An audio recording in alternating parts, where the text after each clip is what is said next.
Приветствую, уважаемые натуралисты! С вами канал ЗУ. Мы собираем большую видеоэнциклопедию про все виды животных планеты. Любите природу вместе с нами. Подписывайтесь и ставьте лайки. Они помогают узнать о мире животных большему количеству людей. Друзья, вот мы все спорим, кто царь зверей, пытаясь сравнить боевые качества тигра и льва. А на самом деле в мире животных уже есть король и королева. Правда, эволюционная судьба развела их по разные стороны света, но их характер не сломлен, и королева властвует в тайге, а король на полном опасности черном континенте. Предлагаю сравнить их силу духа и волю к победе. Кто круче, росомаха или медоед? Внешним видом наша парочка психов из семейства куньих весьма схожа и напоминает плод грешной любви собаки, барсука и медведя. Росомаха, как и медоед, весит немного, в среднем около 20 килограммов, при росте до 85 сантиметров. Однако африканский муж росомахи немножечко мельче, но лапы у обоих очень широкие, с длинными острыми когтями, просто созданными для убийства. Летом росомаха выглядит весьма скромно, бедненько и непривлекательно для королевы. Зато зимой таежная красавица получает в дар от природы густую шубку. Надо же как-то перезимовать в лютых условиях тайги. Медоед же свой внешний вид и белую полосу на спине, которую почему-то назвали лысиной, не меняет, ибо у него на родине стоит вечная жара. Кстати, вы знали, что под лысого барсука косят маленькие гепардики, чтобы их не уволокли всякие хищные птицы. Так что представляете, какая у медоеда репутация. Обитают наши герои совершенно в разных условиях. Росомаха – это намного более северное и устойчивое к морозам и условиям русской тайги животное. Медоед же предпочитает тепло, черный континент и лакомство в виде меда и пчелиных личинок. За милой мордашкой наших супругов скрываются дикие зверюги, и характер – это основное сходство между медоедом и росомахой. Оба этих зверя крайне агрессивны и бесстрашны, и это часто им помогает выйти сухими из, казалось бы, неравных боев. Ведь росомахе, как и ее африканскому сородичу, медоеду, на все пофиг. Они способны в одиночку противостоять абсолютно любому хищнику, будь то тигр, лев или медведь. Таежная королевишна становится вообще дико агрессивной при виде любой еды, а питается росомаха всем подряд. Даже в научных кругах эту барышню прозвали обжорой. За день она съедает половину своего веса. Метаболизм у росомахи сверхбыстрый, любая королева обзавидуется. Собственно, африканский муженек недалеко от нее ушел. Подумаешь, питон, который больше в него в 10 раз. Так, просто неплохая закусочка. Однако медоед все же менее прожорлив. Естественно,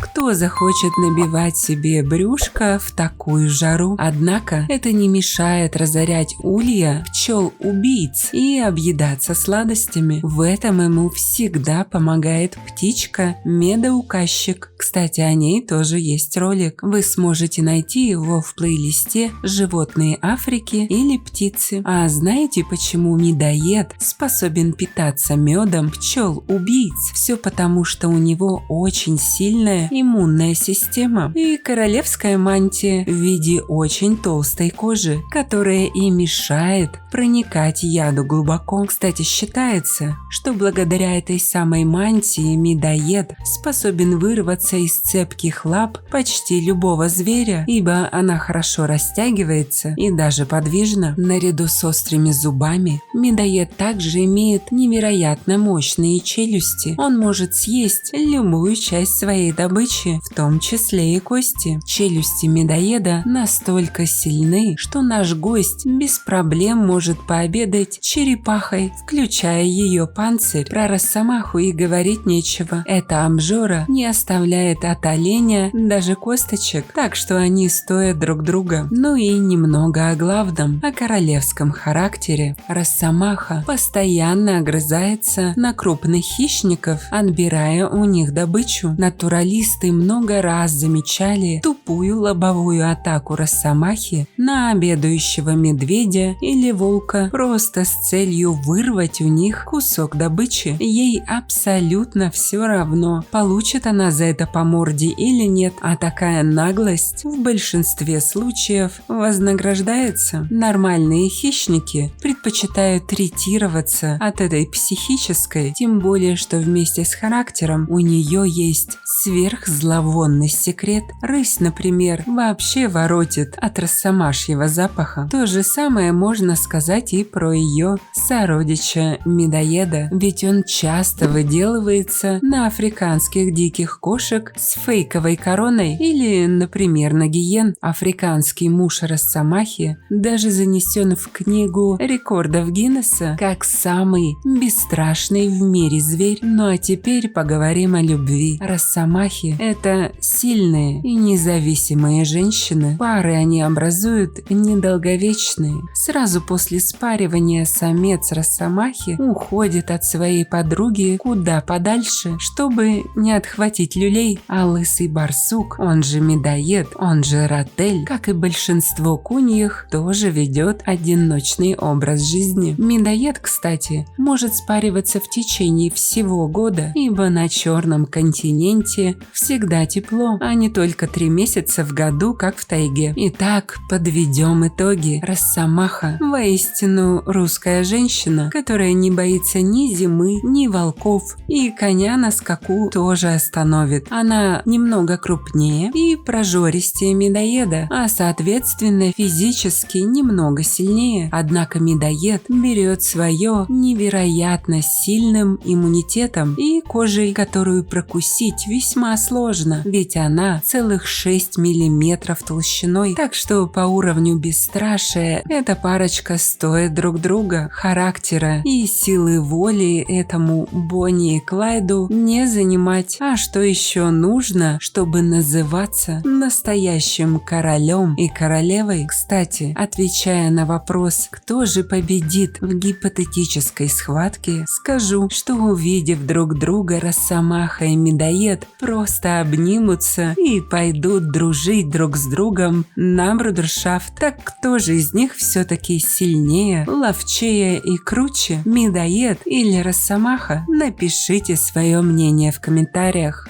Становитесь спонсорами проекта всего за 99 рублей в месяц. Этим вы поможете популяризировать зоологию, что очень важно в современном мире. Также обращаю ваше внимание на то, что у нас появились дизайнерские брендовые футболки от канала. Приобрести их можно по ссылкам в описании к видео. Спасибо, что посмотрели этот ролик. Не забывайте ставить лайки, писать комментарии о том, какого бы животного вы хотели бы увидеть в следующем видео и делиться этим видео с друзьями. Это очень помогает развитию нашего небольшого сообщества. Подписывайтесь на наши паблики по ссылкам в описании к видео. Там много интересного. С вами был канал о животных ЗУ. Мы собираем большую видеоэнциклопедию про все виды животных планеты. Любите природу вместе с нами. До скорых встреч!